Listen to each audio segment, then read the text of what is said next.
저 조리원에 처음 가서 30분 동안 유축했는데 모유가 단 한 방울이 나온 거예요. 아, 이게 눈물인가 내 모유인가 싶었는데요. 그런 저도 13개월 동안 첫째는 완모를 했고 둘째는 지금 11개월이 될 때까지 분유 한 통 사지 않고 완모에 성공했습니다. 전 양이 부족하다고 너무 걱정하지 마세요. 조리원에서는 어떻게 해야 하는지, 그리고 유축기는 어떻게 사용하면 좋은지 제가 꿀팁만 모아 현실적인 조언 담았으니 끝까지 시청해주세요. 우선 조리원 생활에 대해서 이야기해보려고 합니다. 저는 조리원에서 수유콜 좀 그만 받으라고 원장님이 말씀하실 정도로 엄청 수유콜을 많이 받고 그리고 쉬지 않았어요. 특히 새벽 1시, 3시, 아침 6시 할 것 없이 계속 받은 케이스입니다. 아니, 아까 보셨다시피 이게 내 눈물인가 모유인가 싶을 정도로 딱 한 방울 유축을 했는데 나오니까 좀 충격을 받게 되더라고요. 그래서 나 이거 조금 억지로 해야지 이런 마음은 아니었지만 이게 말이 되나? 나도 엄마고 출산을 했는데 왜 모유가 안 나오지? 이런 생각으로 그냥 계속 했던 것 같아요. 별 생각 없이. 지금 생각해보면 엄마 몸이 진짜 힘들었던 것 같아요. 조리원 천국이라는데 저는 가서 수유하고 직수하고 뭐 유축하고 이거에 계속 반복이고 늪이었거든요. 중간중간 마사지 받고 하면 진짜 쉴 시간이 없더라고요.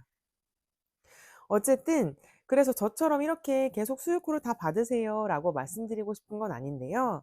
체력이 조금 받쳐주거나 아니면 완모의 의지가 좀 강하신데 저처럼 좀 그 양이 많이 부족하다, 좀 걱정이시다 하는 분들은 초반 자극을 주는 건 정말 큰 도움이 되었으니 수유코를 좀 적당히 봐가면서 잘 받아주시는 게 좋을 것 같다라는 게 저의 생각입니다. 저는 직수 후에 바로 유축기를 사용해서 추가 자극을 줬고요. 가슴 마사지도 같이 병행을 하니까 전몸살이나 이런 게 좀 덜 했고, 그리고 조금 갑자기 확 많이 돌기 시작했어요. 그래서 처음에는 한 방울이었지만 나중에 퇴소할 때는 이렇게 조금 더 양이 는 것을 확인할 수가 있습니다. 완모를 하면서 엄마들이 가장 많이 하게 되는 걱정은 모유가 부족한 거 아닌가? 왜 이렇게 자주 깨지?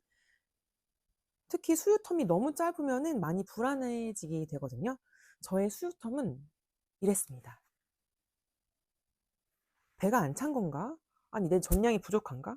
이런 생각이 드는데요. 근데 이거 대부분 정상입니다. 신생아는 원래 자주 먹고 자고, 또 텀도 들쭉날쭉해요. 특히 모유만 먹는 아이들은 소화가 잘 된다고 하잖아요. 그래서 굉장히 수유텀이 짧고 뒤돌아서면 또 달라 그러고 그런 경우가 많아요. 또 젖 먹던 힘까지 빠는 게 굉장히 힘들잖아요. 젖 먹던 힘까지 힘내라! 이런 말이 괜히 나온 게 아니더라고요. 분유는 조금 더 빨기 쉽게 되어 있는 반면에 모유는 아기가 힘을 많이 주면서 빨아야 돼서 어떤 때는 아이가 수유를 하고 나면 땀에 흠뻑 젖어 있어요. 그 정도로 먹기 힘들다는 소리입니다. 그렇게 하다 보면은 아기가 지쳐서 잠이 들어요. 그러면 충분히 먹지 못하고 다시 금방 깨서 또 달라 그러고 이런 경우가 많이 있습니다. 전 양이 부족해서가 아니라 합을 맞춰가는 과정이라고 생각하시면 좋을 것 같아요. 그래서 초반에 수유텀이 이렇게 저처럼 너무 촘촘해도 불안해하지 않으셔도 된다는 점 잊지 말아주시고 걱정 안 하셨으면 좋겠습니다. 아이가 잘 먹고 잘 자라는지 확인할 수 있는 방법은 크게 딱 세 가지라고 보시면 되는데요. 첫 번째는 바로 기저귀입니다. 생후 5일 이후에 소변 기저귀가 하루에 6개 이상이 나오면 정상범위라고 합니다. 그래서 기저귀만 잘 나오고 있다면 아기가 충분히 먹고 있는 가능성이 높으니 너무 걱정 안 하셔도 돼요. 두 번째는 몸무게입니다. 아기는 보통 태어난 뒤 2주 안에 출생 체중을 다시 회복하거든요. 태어나고 나서 한 2주 안에는 살짝 그 수분이 빠지면서 몸무게가 좀 주는데요. 다시 이렇게 금방 올라와요. 그 이후에 하루에 20에서 30g 정도는 꾸준히 증가하고 있다면 정상이에요. 근데 여기서 또 체중에 굉장히 집착하게 되는 경우가 있어요. 왜냐하면 분유 같은 경우는 몇 미리 먹었다, 몇 미리 남겼다 이거를 내 눈으로 볼 수 있어서 명확하지만 모유 같은 경우는 이제 그럴 수가 없으니까 이게 애가 먹기 전에 몸무게 재고 먹고 나서 몸무게 재고 그래서 막 심각한 경우에는 막 너무 불안해서 애가 먹었는데 몸무게가 빠진 것 같아요. 이런 식으로 몸무게에 집착을 하게 되다 보니까 그 아기용 체중계 있거든요. 그거를 또 구매하시는 분들이 좀 많이 계세요. 하지만 그렇게까지는 안 하셔도 된다라고 저는 개인적으로 생각을 합니다. 숫자 하나하나에 너무 불안해하면은 너무 스트레스를 많이 받더라고요. 육아는 하루 이틀 하는 게 아니라 저희가 장기전으로 가야 하기 때문에 이런 스트레스에서 벗어나시길 바랍니다. 세 번째는 아기 상태입니다. 먹고 나서 좀 편안해 보이고 이제 이런 것들은 엄마가 그 감으로 좀 알 수 있어요. 이게 조금 기준이 애매하긴 한데 그래도 스스로 입을 떼고 좀 장난을 친다거나 하면은 충분히 먹었을 가능성이 있어요. 또 반대로 계속 찾고 보챈다거나 해서 무조건 모유 부족 이렇게 말할 수는 없고요. 뭐 이앓이를 할 수도 있는 거고 성장기일 수도 있기 때문에 아니면 아기 성향일 수도 있고요. 그래서 모든 것을 엄마 그 모유의 부족 이 탓으로 돌리지 않으셨으면 좋겠습니다. 그리고 가슴이 딱딱해지잖아요. 모유가 꽉 차면은 좀 딱딱해지는데 신생아 때는 워낙 자주 먹기 때문에 이거 말랑말랑한데 이게 모유가 있는 건가? 뭐 이런 것들로 좀 걱정을 하실 수가 있거든요. 제가 그랬거든요. 그래서 초반에는 가슴이 말랑말랑하면은 '젖이 안 찼나?' 하는 생각을 했었는데요. 지나고 보니까 말랑말랑해도 아기는 잘 먹더라고요. 특히 100 일쯤 지나면은 엄마 몸이랑 아기가 맞춰지면서 예전처럼 가슴이 단단하지 않아도 충분히 잘 먹고 수유가 안정적으로 잘 되었다는 점을 말씀드리고 싶습니다. 그 유축기에 대해서도 좀 말씀을 드리고 싶은데요.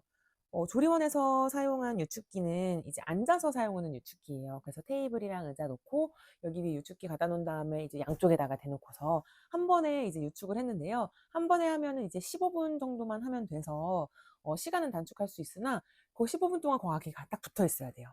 그런데 신생아랑 엄마랑 단 둘이 집에 있는데 15분 동안 집에 계속 앉아 있는다? 굉장히 불가능입니다. 어렵다고 말씀드리고 싶었는데 불가능이라고 말씀드릴게요. 화장실도 심지어 같이 가는 마당에 아이가 울고불고 하는데 제가 앉아가지고 15분 동안 여유롭게 유축을 한다? 이거 불가능한 일이에요. 그래서 제가 했던 거는 이제 그 핸즈프리 유축기인데요. 이거는 시밀렛 프리티2 였습니다. 프리티2.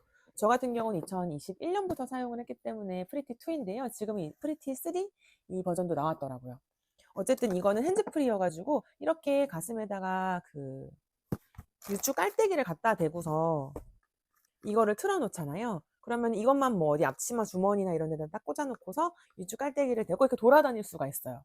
그래서 유축하다 물론 앉아서 유축하면 좋지만 아이가 울거나 할 때 들고서 갈 수 있다. 나중에 노하우가 생기면은 이렇게 수유 브라에다가 딱 고정을 시킨 다음에 아이 한쪽으로 안고 한쪽은 유축하고 뭐 빨래 개고 밥 먹고 이런 것도 다 가능한 이 유축기입니다. 요거는 굉장히 장점이 많고 사용 방법도 좋고 간편하고 쉽고 그리고 내구성이 너무 좋고 왜냐면은 지금 제가 2025년, 2026년인데도 계속 사용하고 있으니까 강력 추천하기 위해서 요거 가져왔는데 이거는 관련된 영상은 다음번에 한번 찍어서 올려드릴게요.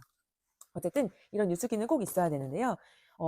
아까도 초반에 말씀드렸다시피 직수를 한 다음에 아이가 물어가지고 엄마가 젖을 내보내야 되는구나 하고 뇌에서 입력이 되었으면은 이게 조금 추가로 자극이 되기 위해서 유축을 하는 것이 꼭 필요해요. 저처럼 양이 좀 부족하다 하시는 분들은 이런 유축기를 구매하시고 또 단유하는 과정에서도 아이랑 좀 이제 텀을 맞추기 위해서 혹은 새벽에 이제 새벽 수유를 끊는 과정에서도 유축기가 좀 있어야지 엄마가 좀 전몸살이 안 오기 때문에 이런 유축기는 구비를 해 두시는 것이 좋습니다. 완모는 엄마랑 아기가 합을 맞춰가는 과정이에요. 저 첫째 때는 남편이 제가 너무 힘들어 하니까 그냥 분유로 갈아타자 이 말을 진짜 많이 했거든요. 주변에서도 아기 울기만 하면은 야 아기 배고픈 거 아니야? 너 젖 좀 부족한 거 아니야? 이런 말을 진짜 많이 들어요. 이게 별말 아닐 수 있지만 정말 듣기 싫거든요. 근데 완모가 목표라면 너무 흔들리지 않으셨으면 좋겠습니다. 정말 중요한 건 남들이 아니라 나와 아기의 상태입니다. 나와 내 아기를 믿으세요. 우리 둘만이 잘합니다. 모유 수유는 처음 합을 맞춰가는 그 시기가 진짜 힘들어요. 저도 많이 울었고 유두백반이나 유선염도 중간중간에 왔었고요. 포기하고 싶었던 날도 정말 많았는데요. 근데 어느 순간 아기랑 호흡이 딱 맞기 시작함을 느끼는 순간이 있었어요.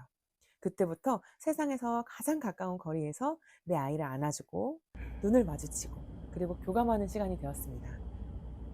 혹시 지금 나는 젖이 부족한가? 라고 불안해하고 계신다면 너무 빨리 포기하지 않으셨으면 좋겠습니다.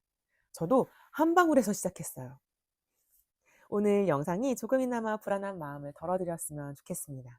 샤워하러 가요. 안녕.